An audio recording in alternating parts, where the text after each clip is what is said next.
Why you wanna fly, blackbird?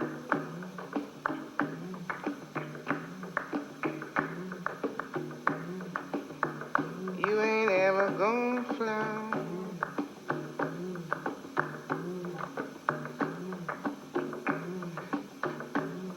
Why you wanna fly, blackbird? You ain't ever gonna fly.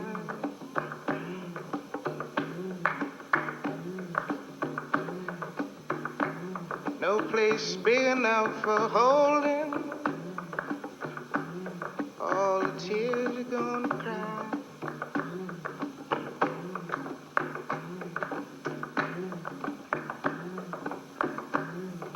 Cause your mama's name was lonely and your daddy's name was pain.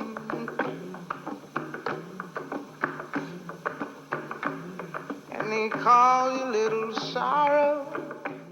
Hello, my name is Tracy Edenfield. I'm a Georgia Southern graduate student, and today I'd like to discuss some selected quotes from Ta-Nehisi Coates' Between the World and Me.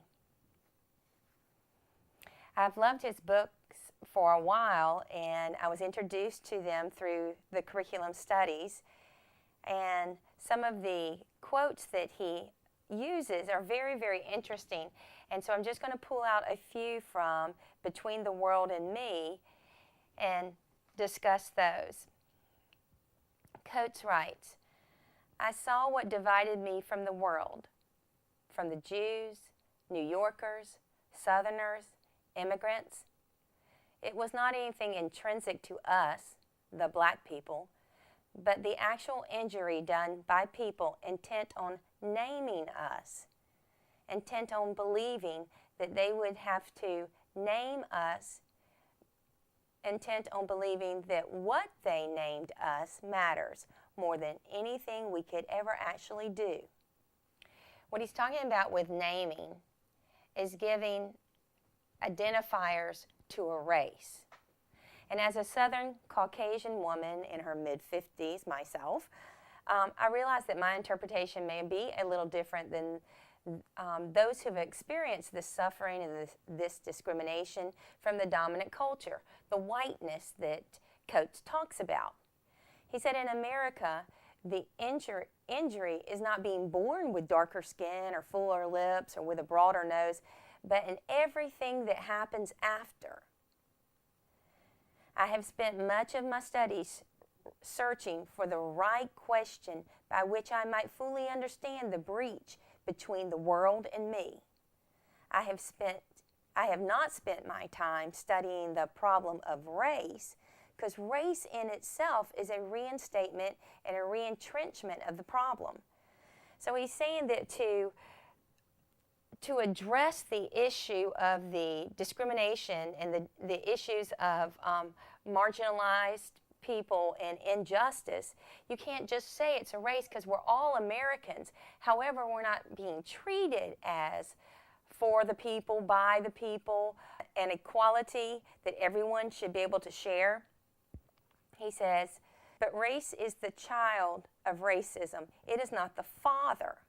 The father is the dominant culture, and it tries to name race, and thus it births racism. In the process of naming the people has never been a matter of genealogy or physical features as much as one of hierarchy. Difference in hue and hair is old, but the belief in the preeminence of hue and hair, the notion that these factors can correctly organize a society and that they signify deeper attributes which are indelible, this is the idea at the heart of these people who have been brought up hopelessly, tragically, deceitfully to believe that they are white. Instead of saying that we're all Americans and trying to put labels or name people, he's saying we're all Americans. And if we try to put whiteness on a dominant culture, then we're really lying to ourselves. I think Baldwin talks about that there's a ladder of hierarchy, and that you have to know who's at that bottom of the rung of the ladder to know how far you have to fall down to get to that bottom. And Coates uses a lot of, or was influenced a lot by James Baldwin's writings. As I'm reading, I'm not sure who the audience is that Coates is trying to target, although I know this is a letter to his son. In Between the World and Me is a letter to his son. So I understand that audience. But when I'm reading it, and sometimes the wording is in some ways poetic, and it's skillfully penned, I'm not sure if he's writing to an African American audience or he's writing to that dominant culture that he wants an awareness that you think in your eliteness or your whiteness that you have a power that really is it's deceitfulness, and you use that power to control subcultures. But but we're all Americans, so how can we have a subculture within a culture? For men to believe themselves white, the bodies were the key to a social club. And the right to break these bodies was a mark of civilization. The two great divisions of society are not the rich and the poor, but the white and the black. That meant that there was someone down in the valley. That meant that there was someone down in the valley. Because a mountain is not a mountain if nothing is below. Again, this is kind of what he was talking about when he was going back to James Baldwin, talking about that ladder. If you're higher up, you know what's beneath you or lower, and you know how far you have to go down to, and you're making sure in your supremacy that you're not at that bottom. There is no them without you. And without the right to break you, they must necessarily fall from the mountain, lose their divinity, and tumble out of the dream. This dream of whiteness. And unless there's a culture that's beneath them, they can't have supremacy. They can't be a dominant culture if there's no one to dominate. Their power would be powerless, is what Coates is trying to get across in this reading. But again, the question arises within me, again, as a white female reading this book and loving the way that he writes, I want to know, is he trying to target a white audience, or is he targeting those that he wants to send a bigger message to rally against powers that are the status quo that continues to control through a traditional mindset of privilege? The dream is the enemy of all art, courageous thinking, and honest writing. For if you allow the dream, which thrives on generalizations, on limiting the number of possible questions, on privileging immediate answers, for within its power it has the ability to extinguish your dream. The dream has lost its ownership. His dream, the art, lived in this void, and not in the not yet knowable, in the pain, in the question. Do not conform to the dream of acceptance and society and whiteness and equality, but to ownership. And he's saying that throughout his book, he was saying that sometimes there's this desire, or there's this goal that equality you would be equal if you were this dominant culture. But he's saying don't strive for this dominant culture, because inside of it it's built on a lie. It's built on deceit. There isn't this whiteness. He wants the black society to take ownership of exactly what's happening in the world and society. and not try to dream if they were this dominant culture or if there was equality for everyone. The dream is just for justice and for equality, and you can still have ownership of who you are. In America, the tradition to destroy the black body, it is a heritage. Enslavement was not the mere antiseptic borrowing of labor. It is not so easy to get the human being to commit their body against its own elemental interest. So enslavement must be a casual wrath and random mangling.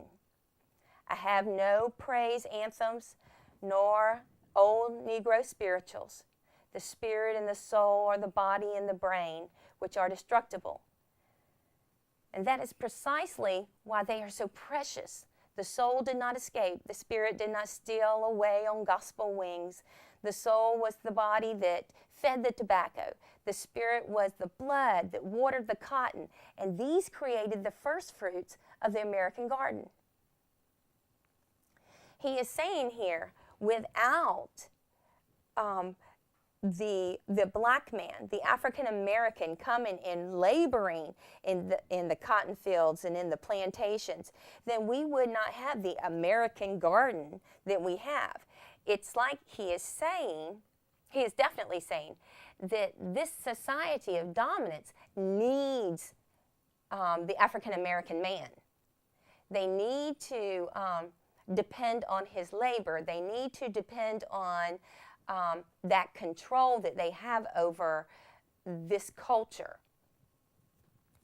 If it had not been for the labor of the black man, there would never have been an American garden. To do evil, a human being must first of all believe that what he is doing is good, or else that it's a well-considered act of conformity with natural law. To look away, to ignore, to deny. This is the practiced habit of jabbing out one's eyes and forgetting the work of one's hands.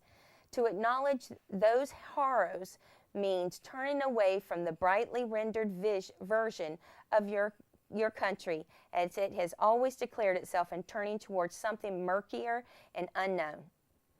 He's saying that over the history of enslavement and injustice, he's saying that when you look over that, that the dominant culture can easily erase it or avoid it or justify it, even sometimes under the laws of God. And he's saying that it's very easy to look the other way and call it justice. So what are the implications in education and democracy? Well, if we continue with the status quo in education, to marginalize and to teach to the elite, that we're going to keep a society that stays on that status quo, where we have fixed roles within society that are prescribed by the dominant culture. Coates ends the book with something that's very profound.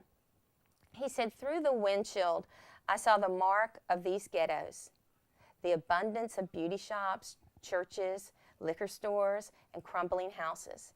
I felt that old fear, that status quo, that the traditions that restrict and name and control in education and democracy and in power." He said, "But through the windshield, I saw the rain coming down in sheets." So something's coming down, and it's coming down heavy, and it's an awareness, an intolerance of that status quo from the African American culture, definitely. I see it coming down. It's coming down like rain. It's coming down in sheets, and we're no longer going to accept the status quo. But I hope that it's also coming down for the dominant culture. I hope there that he's writing to whiteness America and saying it's time for a change.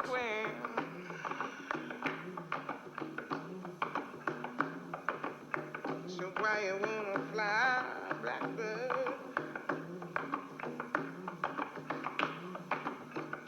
You ain't ever gonna fly.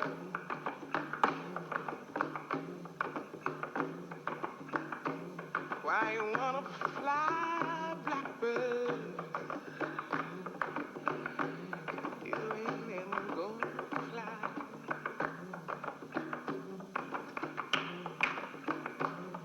You ain't got no one to hold you. You ain't got no one to kill.